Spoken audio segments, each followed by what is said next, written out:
안녕하세요. 오늘 이 시간은 당신의 마음을 가볍게 내려놓는 이야기로 시작해 보려 합니다. 우리는 매일 수많은 것들을 짊어지고 살아갑니다. 그중 가장 무거운 것은 나라는 존재일지도 모릅니다. 오늘 이야기의 주제는 나를 내려놓아야 할 때, 그리고 그 지혜를 담은 고전 도덕경입니다. 도덕경의 시작, 무에서 시작하는 길. 노자의 도덕경은 이렇게 시작됩니다. 도는 도라고 불릴 수 있는 순간 이미 도가 아니다. 이름 붙일 수 있는 것은 영원한 이름이 아니다. 우리가 이름 붙이고 정의하려는 순간 그것은 본래의 모습을 잃게 된다는 말입니다. 그 말은 곧 내가 누구인지 말하려는 순간 나는 이미 내가 아니다 라는 뜻일 수도 있습니다. 노자는 말합니다. 비움이 채움보다 깊다고, 무가 유를 낳는다고. 당신이 모든 것을 내려놓고 아무것도 되지 않을 때 오히려 모든 것이 들어오기 시작한다고 말이죠. 이름을 버린 장인. 옛날 어느 마을에 천하제일 목수라 불리던 장인이 있었습니다. 그는 나무를 보면 어디를 깎고 어디를 살려야 할지 단번에 알았고 손끝으로 살아있는 듯한 조각을 만들어내곤 했습니다. 어느 날 제자가 물었습니다. 스승님, 어째서 이토록 정교한 작품을 이름도 없이 남기십니까? 그는 고개를 저으며 말했습니다. 이름을 붙이는 순간 이건 죽은 나무가 되지. 이건 나무도 아니고 짐승도 아니고 그저 흐름을 따라 태어난 그 무엇일 뿐이다. 그 장인은 작품의 이름을 남기지 않았지만 그의 손끝에서 나온 작품은 수백 년이 지나도 사람들의 마음을 울렸습니다. 진짜 위대함은 무엇이 아니라 어떻게 있는 것. 이름을 내려놓을 때 본질이 비로소 드러납니다. 힘을 쓰지 않을 때 더 강해진다. 물은 모든 것에 이롭고 다투지 않는다. 가장 부드러운 것이 가장 단단한 것을 이긴다. 물은 아래로 흐르고 부드럽고 약해 보이지만 결국에는 바위를 깎고 땅을 다스립니다. 세상의 가장 낮은 자리에 머물면서 모든 것을 감싸 안는 존재입니다. 노자는 이것을 자연무의, 즉 인위적인 것을 버리고 자연의 흐름대로 살아가라고 말합니다. 우리는 종종 자신의 주장을 굽히지 않기 위해 상처를 내고 다투고 버팁니다.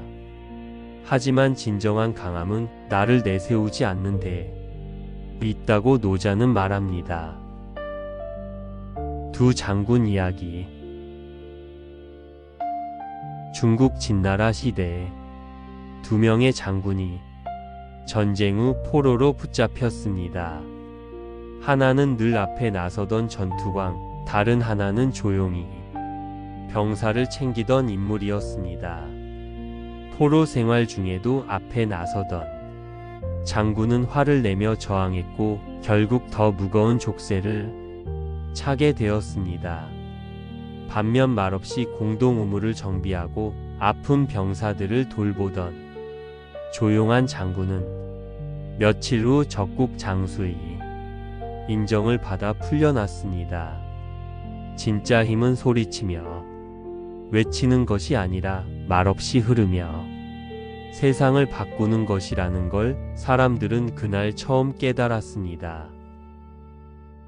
세상의 중심에서 한 걸음 물러나기. 노자는 삶을 거울에 비유합니다. 고요할 때 가장 잘 비춘다고 했죠. 우리의 내면이 조용해질수록 세상의 진짜 모습을 볼 수 있습니다. 스스로를 드러내려는 자는 빛을 잃고 자신을 내세우는 자는 존경받지 못한다. 우리는 종종 자신을 증명해야 한다는 압박 속에서 더 많은 것을 말하고 더 앞에 서려 합니다. 그러나 존재는 보여주는 것이 아니라 그저 존재하는 것입니다. 거울이 깨진 스승. 어느 절의 스님이 항상 말이 많았습니다. 가르침을 줄 때마다 큰 소리로 외치고 늘 앞장서서 나를 따르라고 했습니다. 그러던 어느 날 그가 아끼던 거울이 깨졌습니다. 스님은 며칠 동안 침묵했습니다. 제자가 묻자 그는 이렇게 말했습니다.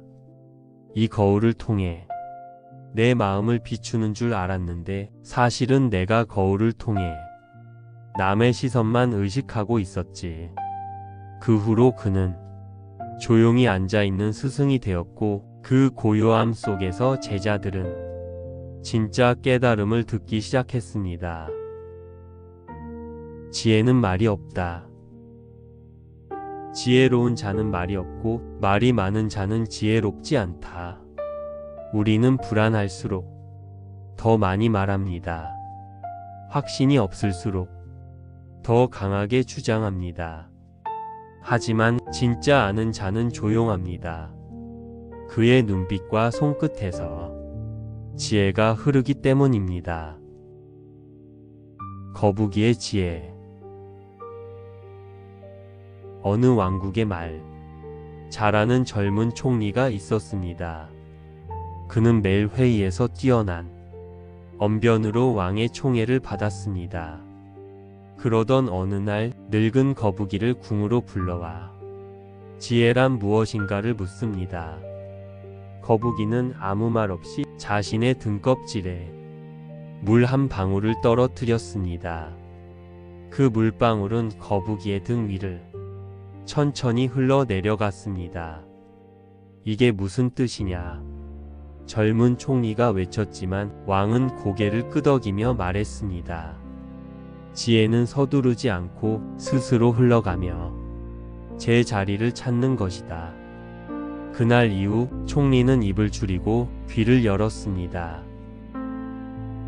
모든 것은 흐르고 지나간다. 삶은 고정된 것이 아닙니다. 노자는 말합니다.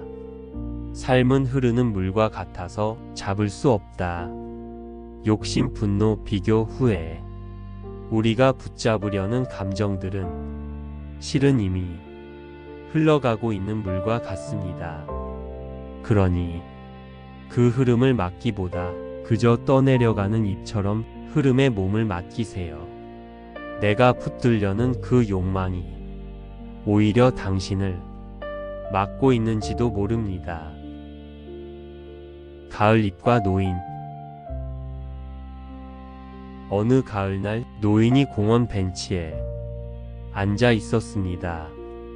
바람에 날리는 낙엽을 바라보며 손주가 물었습니다. 할아버지, 낙엽이 떨어지는 게 슬프지 않아요? 노인은 미소 지으며 말했습니다. 낙엽이 나무에서 떨어질 때 그건 끝이 아니라 뿌리로 돌아가는 길이지. 사람도 그래. 흘러가는 것을 억지로 붙잡으려 하지 말고 자연스럽게 보내면 그 빈자리에 새 것이 들어오게 되어 있단다. 손주는 조용히 고개를 끄덕였고 그날 이후 낙엽은 그에게 더 이상 슬픔이 아니라 지혜가 되었습니다. 낮춤의 지혜, 참된 리더의 모습. 노자는 참된 지도자는 자신이 없을수록 영향력을 갖는다고 말합니다. 최고의 지도자는 존재조차 알 수 없다. 그는 말이 없고 말하지 않아도 모두가 따른다. 우리 사회는 늘 앞에 나서는 자를 지도자로 여깁니다. 하지만 도덕경은 뒤에 서는 자의 지혜를 말합니다. 겸손은 자기 부정이 아니라 타인의 공간을 열어주는 것입니다. 그 공간 안에서 사람들은 스스로 성장하고 진정한 신뢰가 싹트게 됩니다. 노자와 마부. 노자가 한 마을을 떠나려 할 때 말을 모는 마부가 이렇게 물었습니다. 스승님, 사람들은 왜 당신을 따라오지 않습니까? 당신 같은 분이라면 수많은 제자가 따라야 하지 않겠습니까? 노자는 웃으며 말했습니다. 앞서가는 자는 그림자를 드리우고 뒤따르는 자는 빛을 따라가네. 나는 나를 감추었고 그래서 사람들은 나 자신보다 나의 길을 따르지. 진짜 리더는 앞에 서기보다 뒤에서 길을 비추는 자입니다. 나를 내려놓는 순간 진짜 내가 온다. 내려놓는다는 건 세상과 단절되는 것이 아닙니다. 오히려 세상과 더 깊게 연결되는 방식입니다. 내가 이뤘다고 믿는 순간 그 모든 건 내 어깨 위로 떨어지고 맙니다. 그러나 모든 것은 흐름 속이 하나일 뿐이라고 생각하는 순간 삶은 훨씬 가벼워지고 기적처럼 펼쳐지기 시작합니다. 꽃을 피우지 않은 스님. 어느 수도원에 한 스님이 있었습니다. 열심히 수행하고 청소하고 공부했지만 언제나 아직 멀었다는 말을 들었습니다. 그는 답답한 마음으로 노스님을 찾아가 물었습니다. 왜 제게는 깨달음이 오지 않습니까? 노스님은 한마디만 했습니다. 그릇을 너무 꽉 채워두면 물 한 방울도 들어가지 않지. 그날 밤 젊은 스님은 공부도 기도도 노력도 내려놓고 그저 달빛 아래 앉아 있었습니다. 그 순간 마음 한구석에서 이것도 괜찮다는 목소리가 들려왔습니다. 그건 누구의 말도 아니었고 바로 진짜 자기 자신의 소리였습니다. 지금 이 순간을 살아라. 노자는 말합니다. 과거는 이미 지나갔고 미래는 알 수 없으니 돈은 언제나 지금에 있다. 과거를 후회하고 미래를 걱정하는 마음을 내려놓을 때 비로소 지금 이 순간이 보입니다. 이 순간이야말로 진짜 내가 존재하는 유일한 시간입니다. 나를 내려놓는다는 것은 과거의 나, 타인의 시선에 길들여진 나, 미래를 통제하려는 나를 하나씩 놓아주는 과정입니다. 그리고 그 끝에 진짜 나, 아무것도 되지 않아도 괜찮은 나, 그 모습과 만나게 됩니다. 한 알의 촛불. 한 노인이 매일 저녁 촛불을 켜놓고 자신에게 말했습니다. 오늘 하루 잘 살았다면 이 촛불은 끝까지 타오를 것이고 불안과 후회로 가득했다면 중간에 꺼질 것이다. 신기하게도 그가 진심으로 하루를 살아낸 날은 초는 끝까지 남김없이 탔고 마음이 흔들리던 날은 바람 한 점 없는데도 꺼지곤 했습니다. 그는 말했습니다.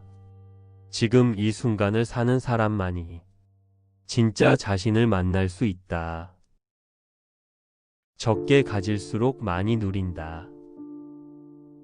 도덕경에서는 이렇게 말합니다. 만족을 아는 자는 부유하고 멈출 줄 아는 자는 위태롭지 않다. 우리는 늘 더 많은 것을 가지려 애씁니다. 더 나은 직장, 더 큰 집, 더 좋은 사람. 그러나 더 많이 가지려 할수록 마음은 더 가난해지고 삶은 더 복잡해집니다. 정말 중요한 것은 가지지 않아서 불행한 것이 아니라 이미 가진 것을 느끼지 못해 불행한 것입니다.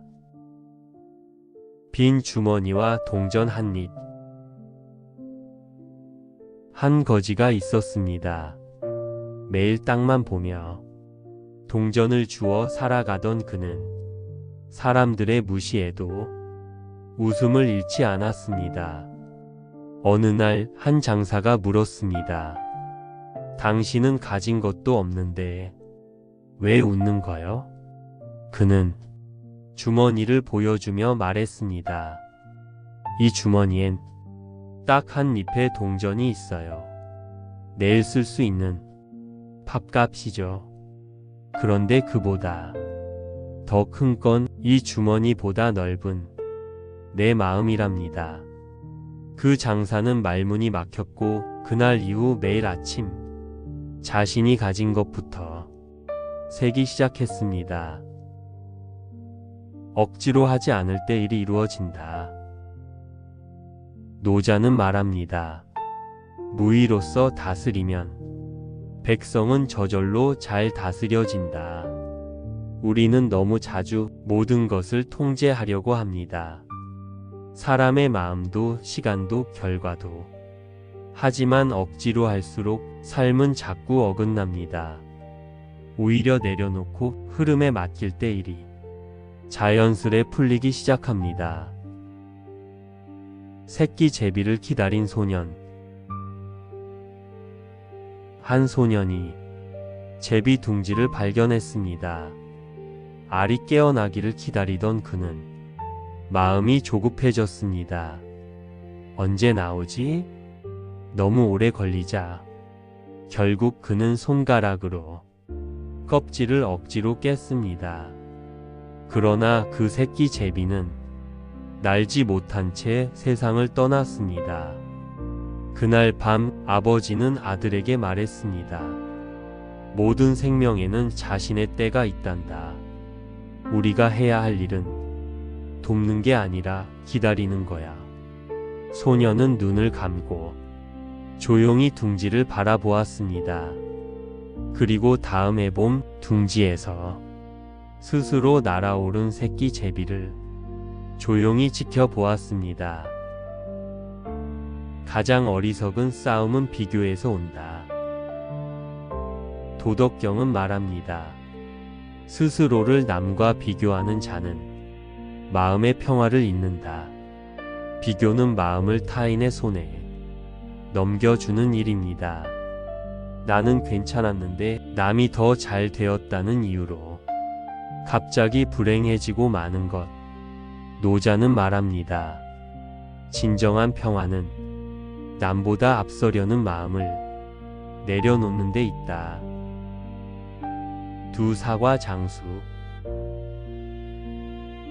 두 사과 장수가 있었습니다.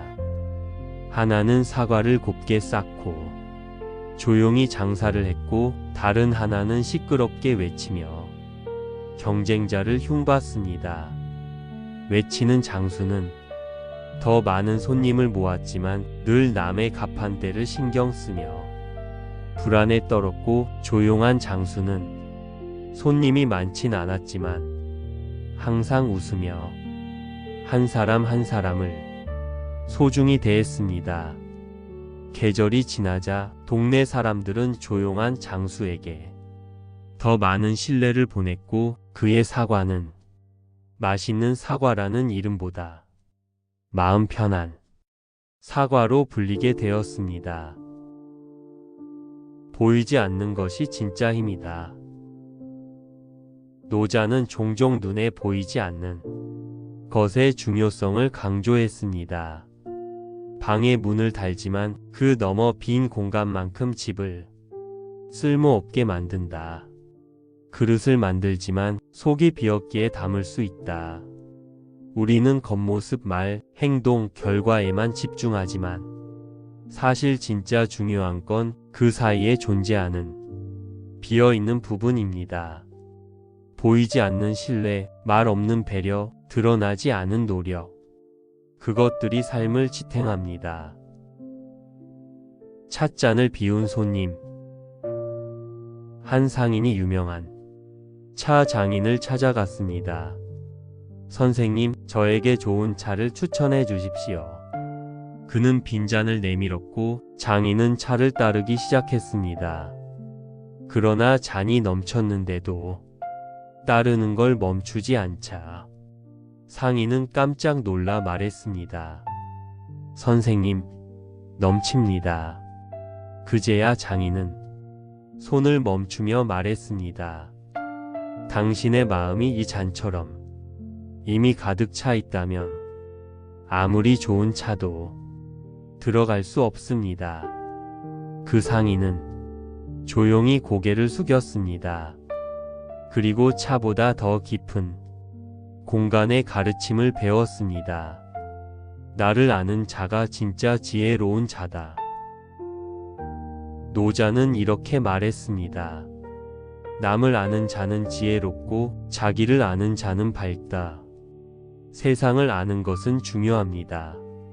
하지만 자신을 모르는 자는 아무리 많은 것을 알아도 방황하게 됩니다. 가장 어려운 여행은 바로 자기 자신을 향한 여정입니다. 그 길을 걷는 자만이 있습니다.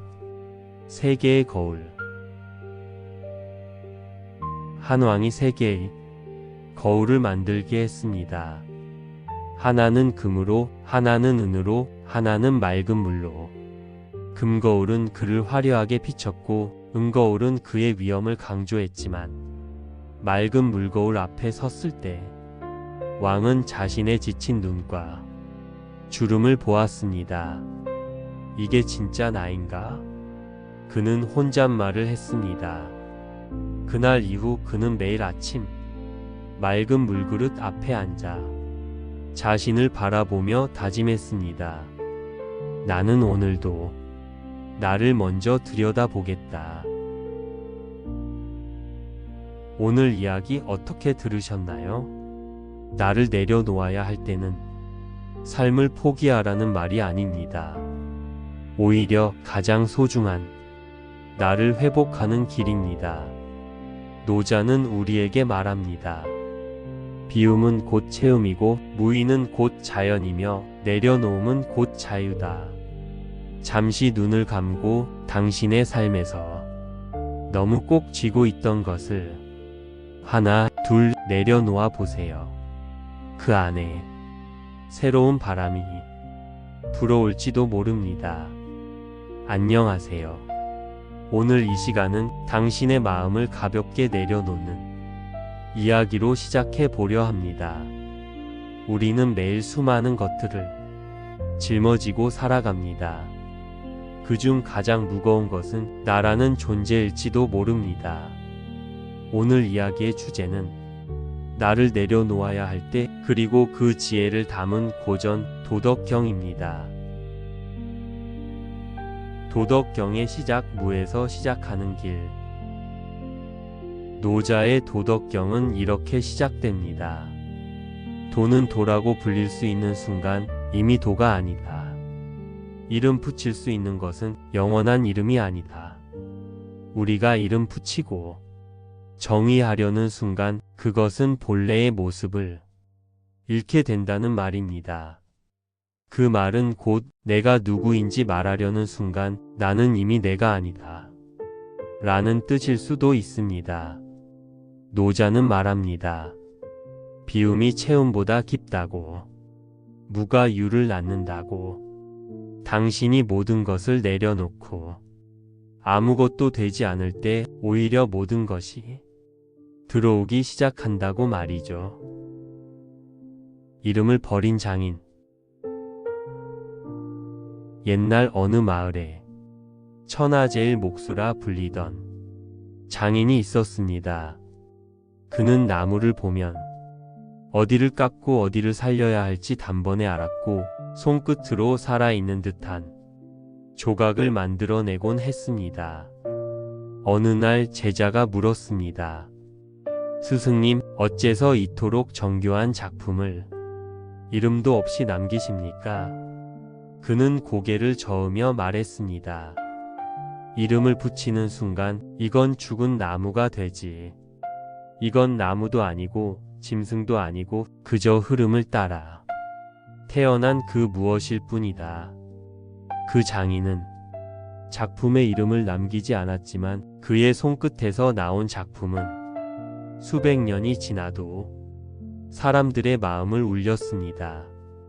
진짜 위대함은 무엇이 아니라 어떻게 있는 것.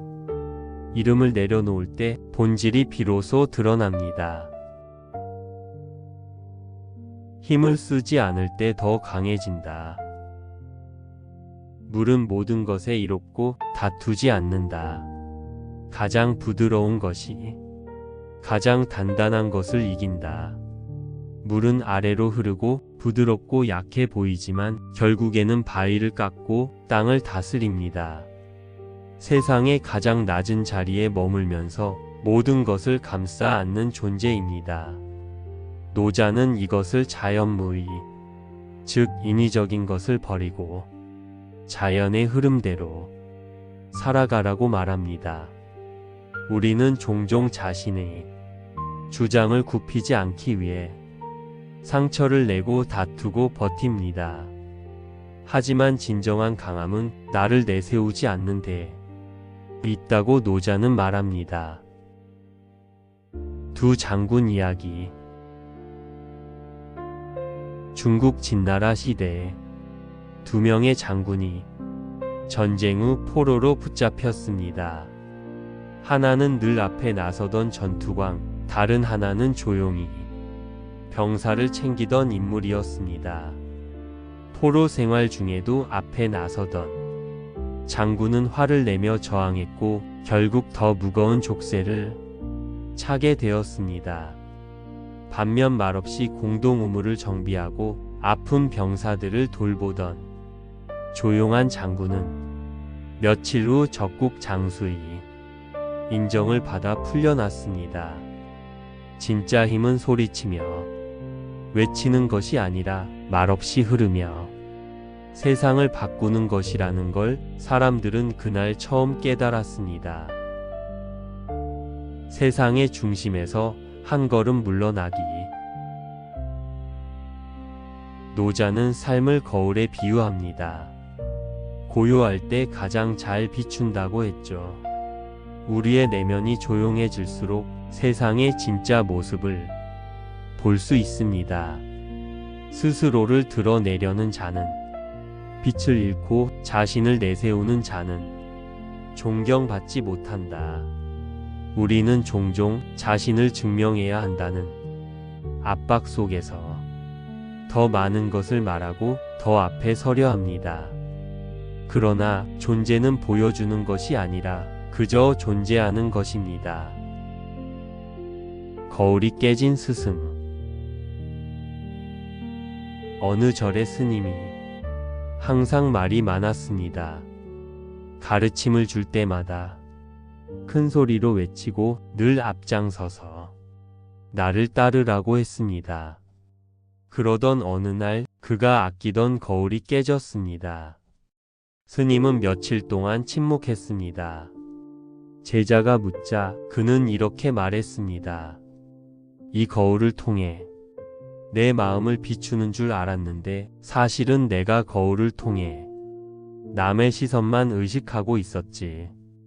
그 후로 그는 조용히 앉아있는 스승이 되었고 그 고요함 속에서 제자들은 진짜 깨달음을 듣기 시작했습니다.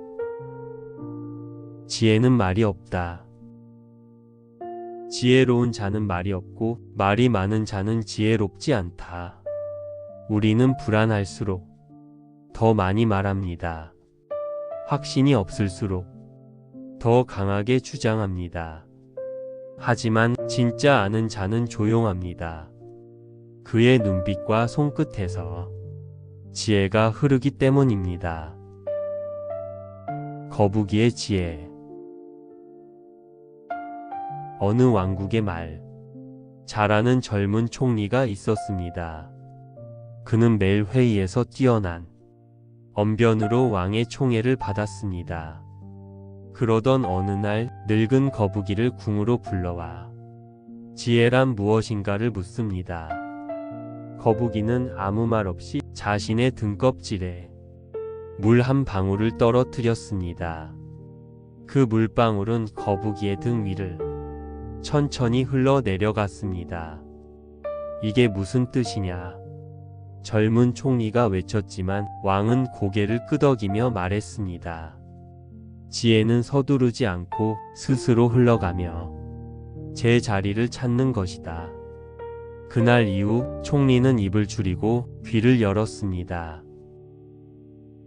모든 것은 흐르고 지나간다. 삶은 고정된 것이 아닙니다. 노자는 말합니다. 삶은 흐르는 물과 같아서 잡을 수 없다. 욕심, 분노, 비교, 후회. 우리가 붙잡으려는 감정들은 실은 이미 흘러가고 있는 물과 같습니다. 그러니 그 흐름을 막기보다 그저 떠내려가는 잎처럼 흐름에 몸을 맡기세요. 내가 붙들려는 그 욕망이 오히려 당신을 막고 있는지도 모릅니다. 가을잎과 노인. 어느 가을날 노인이 공원 벤치에 앉아 있었습니다. 바람에 날리는 낙엽을 바라보며 손주가 물었습니다. 할아버지, 낙엽이 떨어지는 게 슬프지 않아요? 노인은 미소 지으며 말했습니다. 낙엽이 나무에서 떨어질 때 그건 끝이 아니라 뿌리로 돌아가는 길이지. 사람도 그래.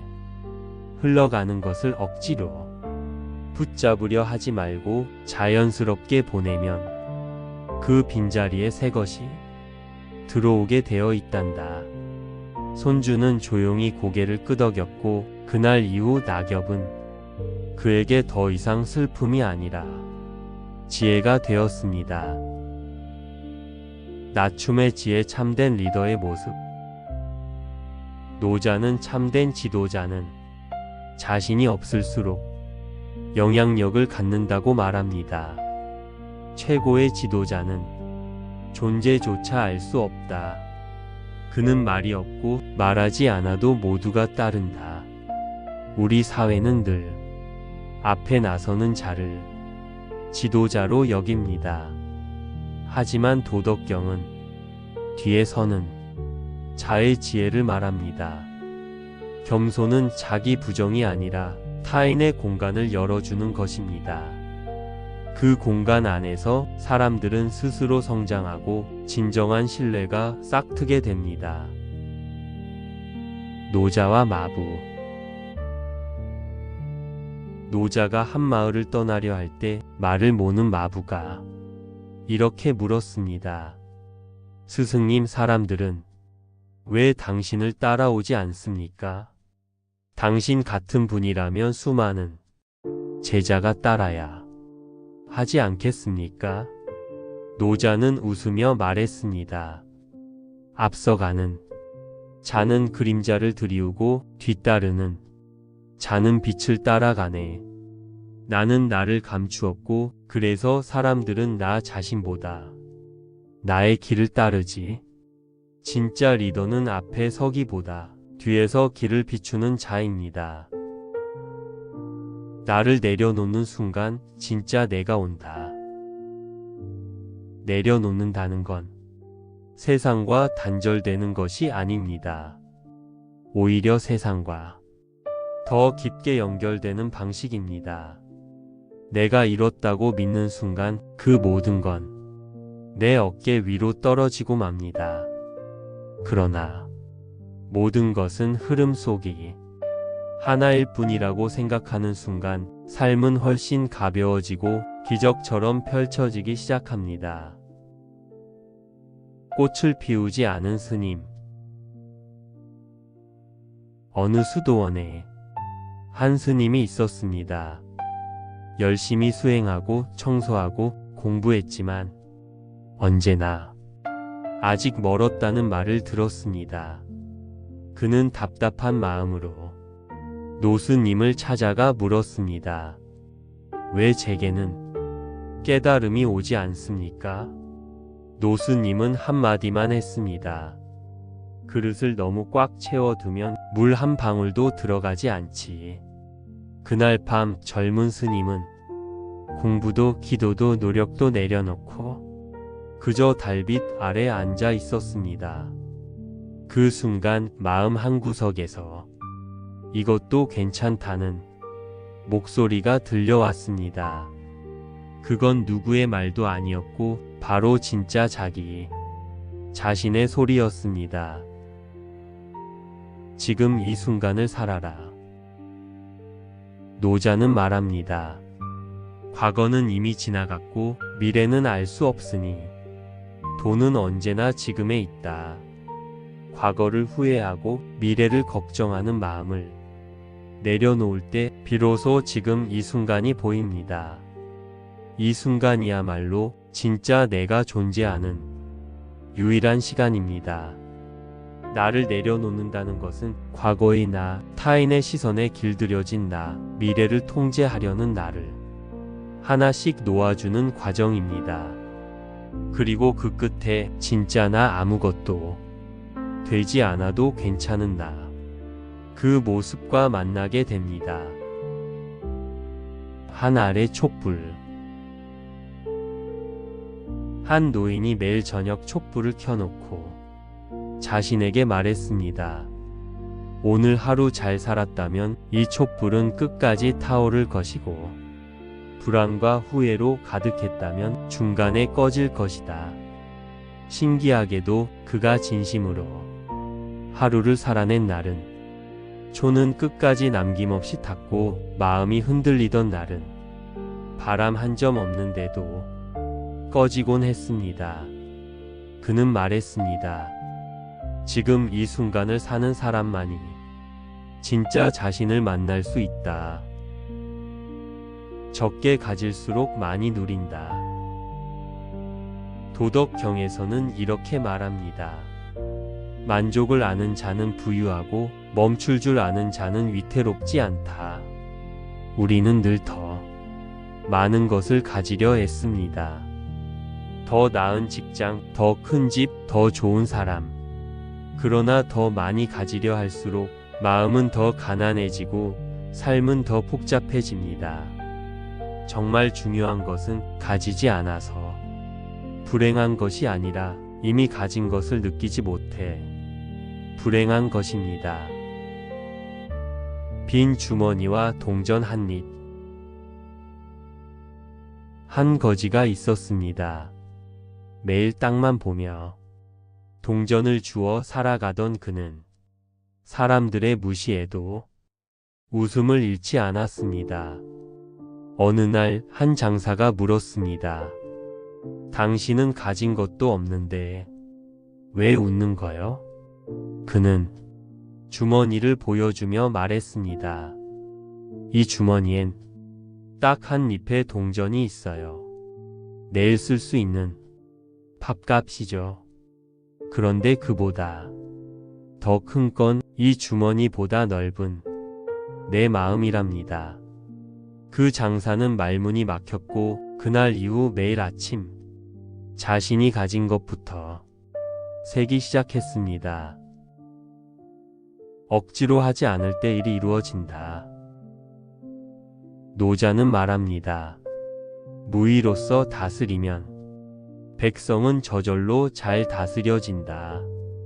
우리는 너무 자주 모든 것을 통제하려고 합니다. 사람의 마음도 시간도 결과도. 하지만 억지로 할수록 삶은 자꾸 어긋납니다. 오히려 내려놓고 흐름에 맡길 때 일이 자연스레 풀리기 시작합니다. 새끼 제비를 기다린 소년. 한 소년이 제비 둥지를 발견했습니다. 알이 깨어나기를 기다리던 그는 마음이 조급해졌습니다. 언제 나오지? 너무 오래 걸리자 결국 그는 손가락으로 껍질을 억지로 깼습니다. 그러나 그 새끼 제비는 날지 못한 채 세상을 떠났습니다. 그날 밤 아버지는 아들에게 말했습니다. 모든 생명에는 자신의 때가 있단다. 우리가 해야 할 일은 돕는 게 아니라 기다리는 거야. 소년은 눈을 감고 조용히 둥지를 바라보았습니다. 그리고 다음 해봄 둥지에서 스스로 날아오른 새끼 제비를 조용히 지켜보았습니다. 가장 어리석은 싸움은 비교에서 온다. 도덕경은 말합니다. 스스로를 남과 비교하는 자는 마음의 평화를 잃는다. 비교는 마음을 타인의 손에 넘겨주는 일입니다. 나는 괜찮았는데 남이 더 잘 되었다는 이유로 갑자기 불행해지고 마는 것. 노자는 말합니다. 진정한 평화는 남보다 앞서려는 마음을 내려놓는 데 있다. 두 사과 장수. 두 사과 장수가 있었습니다. 하나는 사과를 곱게 쌓고 조용히 장사를 했고, 다른 하나는 시끄럽게 외치며 경쟁자를 흉봤습니다. 외치는 장수는 더 많은 손님을 모았지만 늘 남의 가판대를 신경 쓰며 불안에 떨었고, 조용한 장수는 손님이 많진 않았지만 항상 웃으며 한 사람 한 사람을 소중히 대했습니다. 계절이 지나자 동네 사람들은 조용한 장수에게 더 많은 신뢰를 보냈고, 그의 사과는 맛있는 사과라는 이름보다 마음 편한 사과로 불리게 되었습니다. 보이지 않는 것이 진짜 힘이다. 노자는 종종 눈에 보이지 않는 것의 중요성을 강조했습니다. 방에 문을 달지만 그 너머 빈 공간만큼 집을 쓸모없게 만든다. 그릇을 만들지만 속이 비었기에 담을 수 있다. 우리는 겉모습, 말, 행동, 결과에만 집중하지만 사실 진짜 중요한 건 그 사이에 존재하는 비어있는 부분입니다. 보이지 않는 신뢰, 말 없는 배려, 드러나지 않은 노력. 그것들이 삶을 지탱합니다. 찻잔을 비운 손님.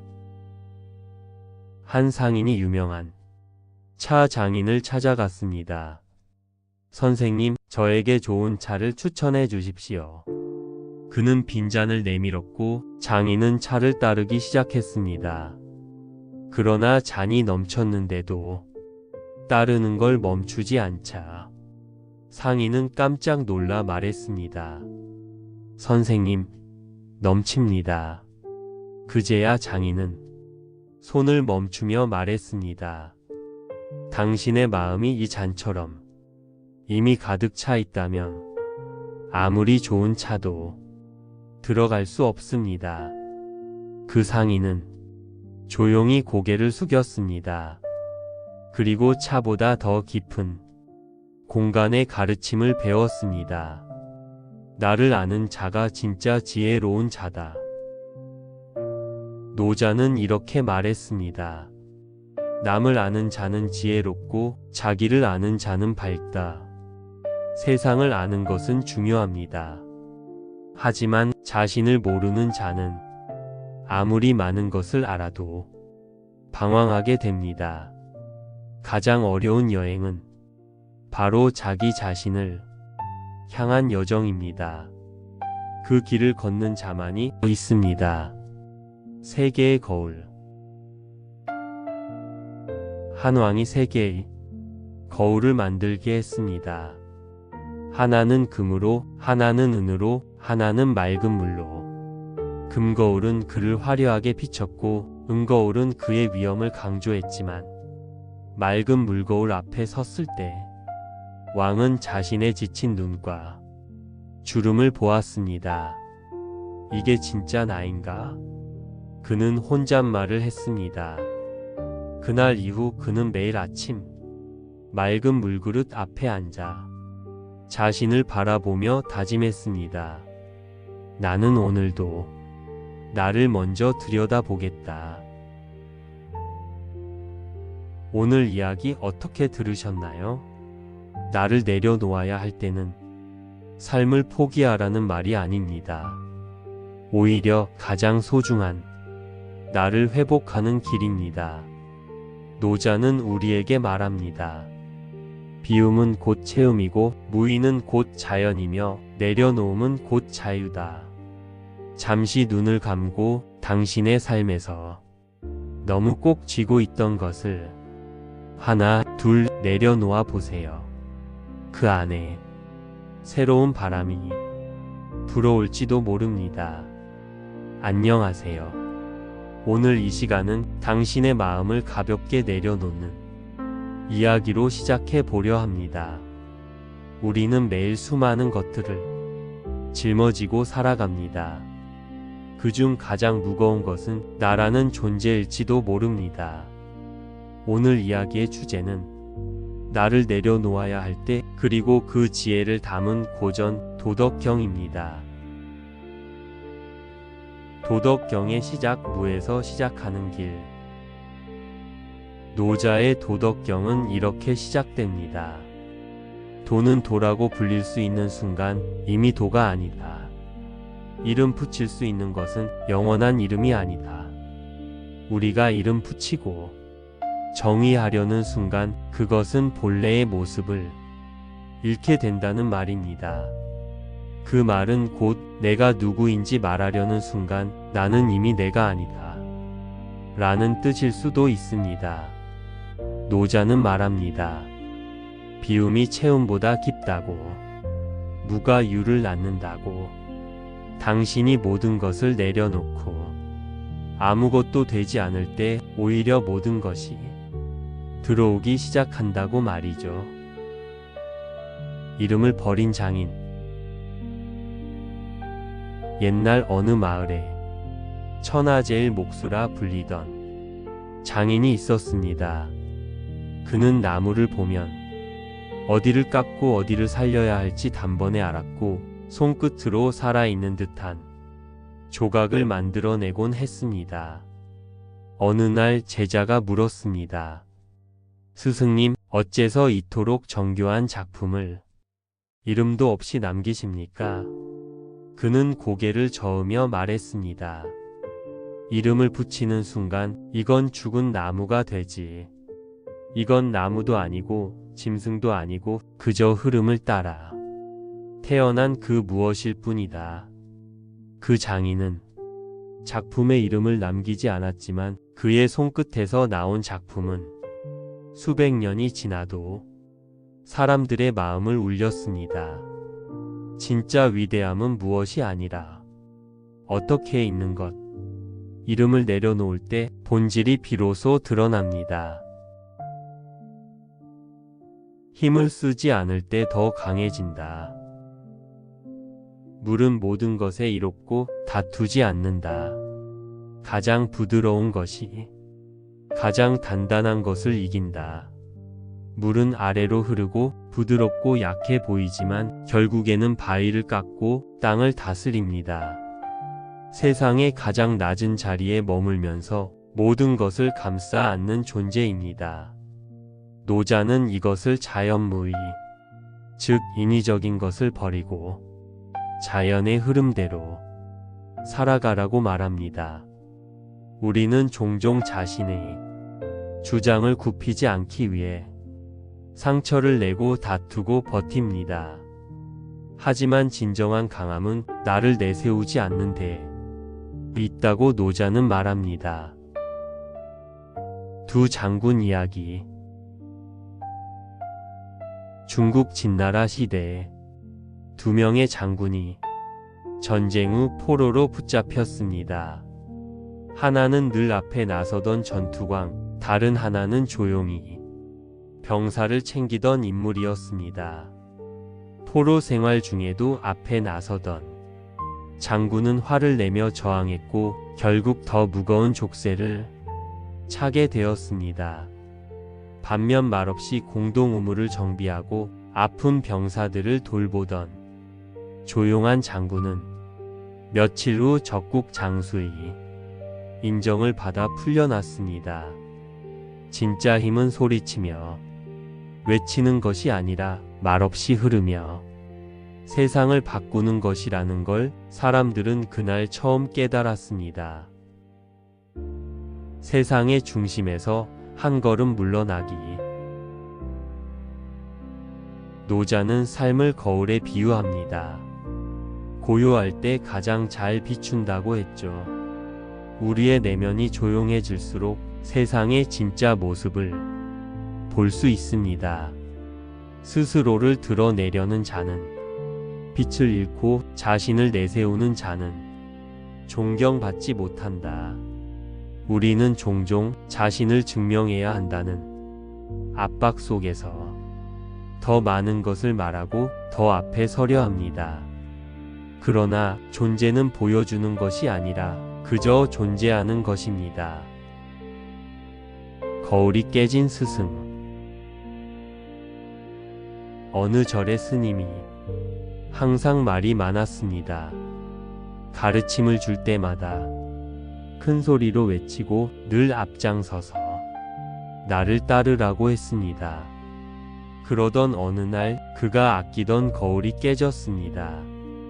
스님은 며칠 동안 침묵했습니다. 제자가 묻자 그는 이렇게 말했습니다. 이 거울을 통해 내 마음을 비추는 줄 알았는데 사실은 내가 거울을 통해 남의 시선만 의식하고 있었지. 그 후로 그는 조용히 앉아있는 스승이 되었고 그 고요함 속에서 제자들은 진짜 깨달음을 듣기 시작했습니다.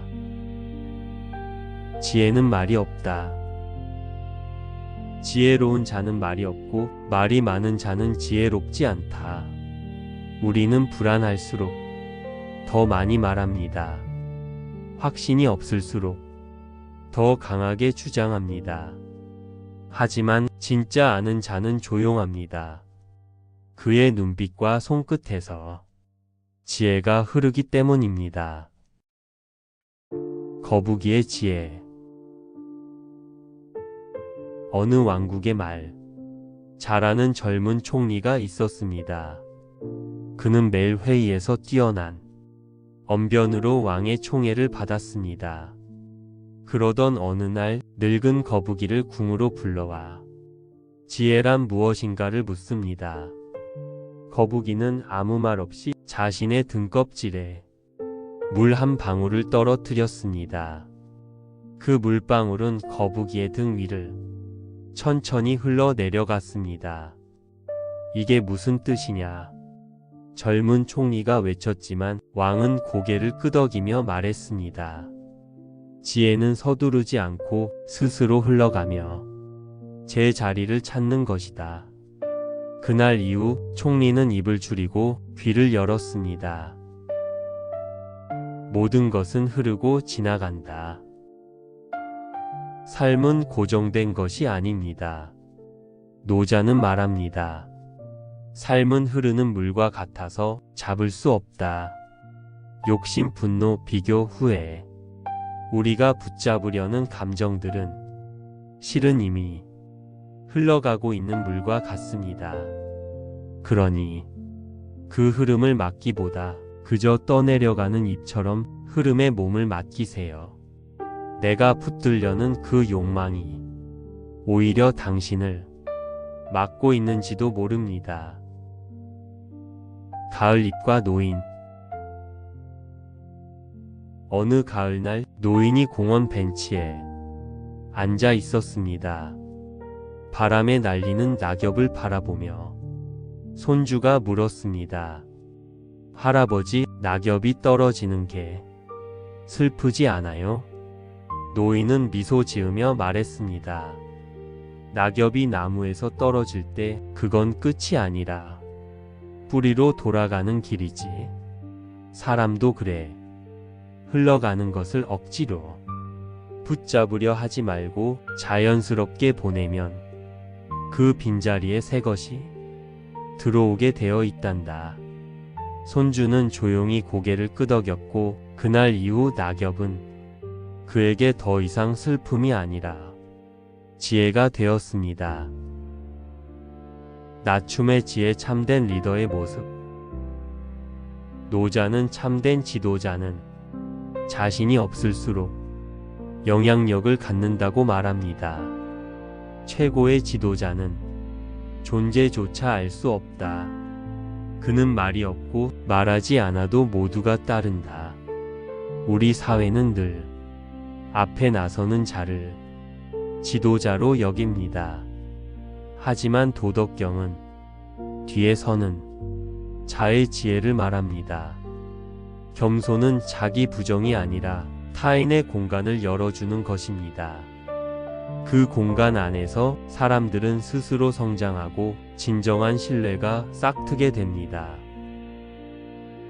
노자와 마부. 노자가 한 마을을 떠나려 할 때 말을 모는 마부가 이렇게 물었습니다. 스승님, 사람들은 왜 당신을 따라오지 않습니까? 당신 같은 분이라면 수많은 제자가 따라야 하지 않겠습니까? 노자는 웃으며 말했습니다.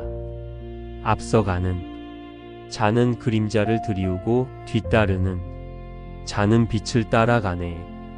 나는 나를 감추었고 그래서 사람들은 나 자신보다 나의 길을 따르지.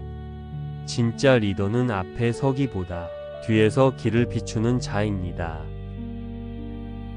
나를 내려놓는 순간 진짜 내가 온다. 내려놓는다는 건 세상과 단절되는 것이 아닙니다. 오히려 세상과 더 깊게 연결되는 방식입니다.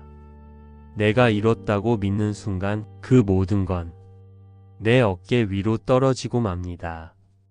그러나 모든 것은 흐름 속이 하나일 뿐이라고 생각하는 순간 삶은 훨씬 가벼워지고 기적처럼 펼쳐지기 시작합니다.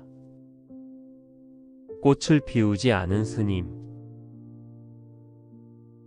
어느 수도원에 한 스님이 있었습니다.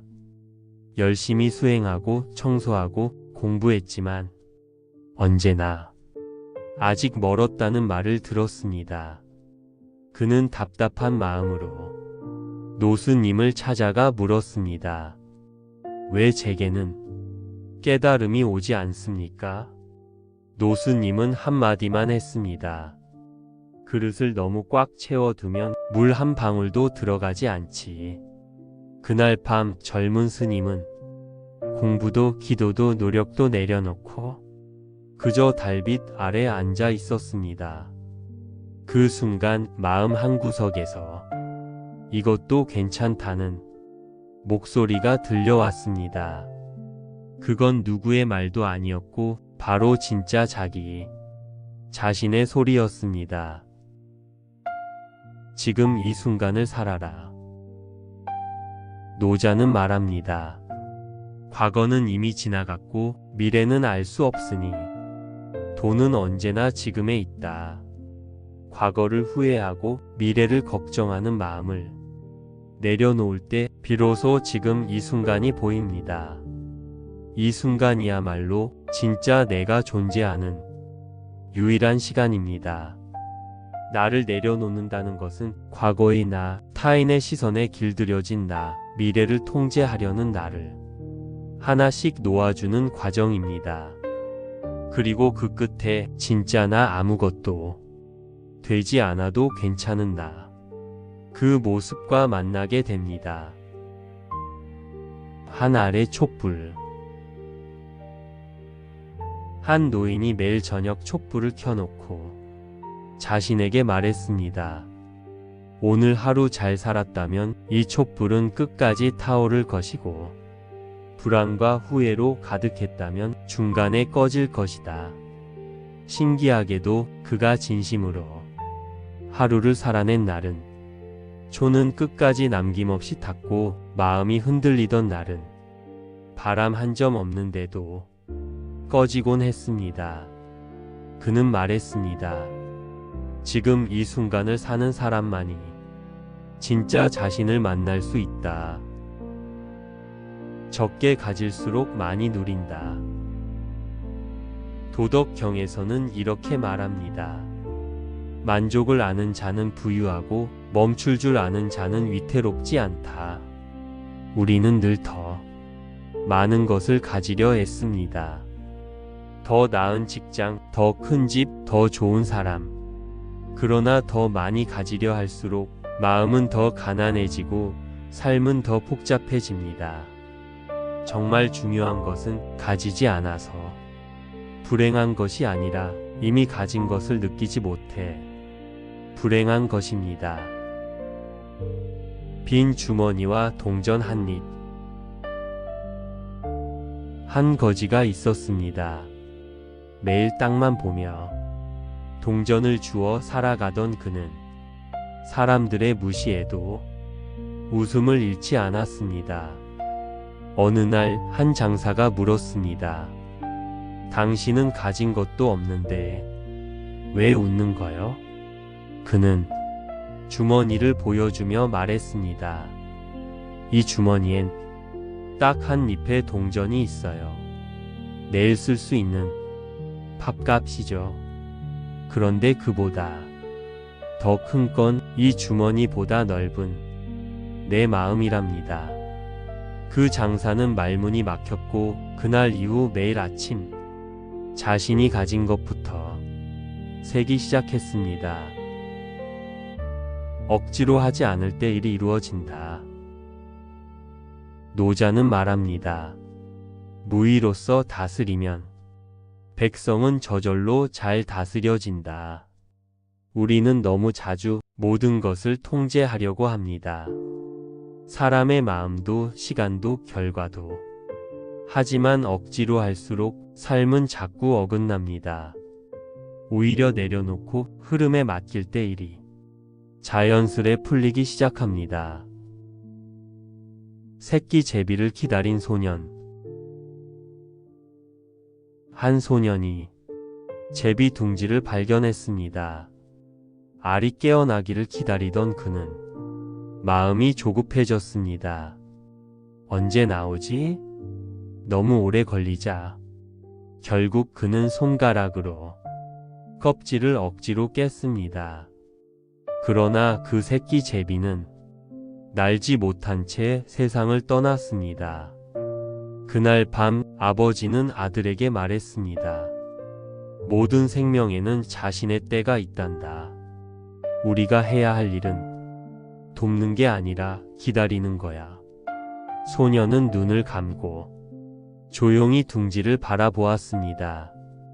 그리고 다음 해봄 둥지에서 스스로 날아오른 새끼 제비를 조용히 지켜보았습니다. 가장 어리석은 싸움은 비교에서 온다. 도덕경은 말합니다. 스스로를 남과 비교하는 자는 마음의 평화를 잃는다. 비교는 마음을 타인의 손에 넘겨주는 일입니다. 나는 괜찮았는데 남이 더 잘 되었다는 이유로 갑자기 불행해지고 마는 것. 노자는 말합니다. 진정한 평화는 남보다 앞서려는 마음을 내려놓는 데 있다. 두 사과 장수. 두 사과 장수가 있었습니다. 하나는 사과를 곱게 쌓고 조용히 장사를 했고 다른 하나는 시끄럽게 외치며 경쟁자를 흉봤습니다. 외치는 장수는 더 많은 손님을 모았지만 늘 남의 가판대를 신경 쓰며 불안에 떨었고 조용한 장수는 손님이 많진 않았지만 항상 웃으며 한 사람 한 사람을 소중히 대했습니다. 계절이 지나자 동네 사람들은 조용한 장수에게 더 많은 신뢰를 보냈고 그의 사과는 맛있는 사과라는 이름보다 마음 편한 사과로 불리게 되었습니다. 보이지 않는 것이 진짜 힘이다. 노자는 종종 눈에 보이지 않는 것의 중요성을 강조했습니다. 방에 문을 달지만 그 너머 빈 공간만큼 집을 쓸모없게 만든다. 그릇을 만들지만 속이 비었기에 담을 수 있다. 우리는 겉모습, 말, 행동, 결과에만 집중하지만 사실 진짜 중요한 건 그 사이에 존재하는 비어있는 부분입니다. 보이지 않는 신뢰, 말 없는 배려, 드러나지 않은 노력. 그것들이 삶을 지탱합니다. 찻잔을 비운 손님. 한 상인이 유명한 차 장인을 찾아갔습니다. 선생님, 저에게 좋은 차를 추천해 주십시오. 그는 빈잔을 내밀었고 장인은 차를 따르기 시작했습니다. 그러나 잔이 넘쳤는데도 따르는 걸 멈추지 않자 상인은 깜짝 놀라 말했습니다. 선생님, 넘칩니다. 그제야 장인은 손을 멈추며 말했습니다. 당신의 마음이 이 잔처럼 이미 가득 차 있다면 아무리 좋은 차도 들어갈 수 없습니다. 그 상인은 조용히 고개를 숙였습니다. 그리고 차보다 더 깊은 공간의 가르침을 배웠습니다. 나를 아는 자가 진짜 지혜로운 자다. 노자는 이렇게 말했습니다. 남을 아는 자는 지혜롭고 자기를 아는 자는 밝다. 세상을 아는 것은 중요합니다. 하지만 자신을 모르는 자는 아무리 많은 것을 알아도 방황하게 됩니다. 가장 어려운 여행은 바로 자기 자신을 향한 여정입니다. 그 길을 걷는 자만이 있습니다. 세계의 거울. 한 왕이 세 개의 거울을 만들게 했습니다. 하나는 금으로, 하나는 은으로, 하나는 맑은 물로. 금거울은 그를 화려하게 비췄고 은거울은 그의 위엄을 강조했지만 맑은 물거울 앞에 섰을 때 왕은 자신의 지친 눈과 주름을 보았습니다. 이게 진짜 나인가? 그는 혼잣말을 했습니다.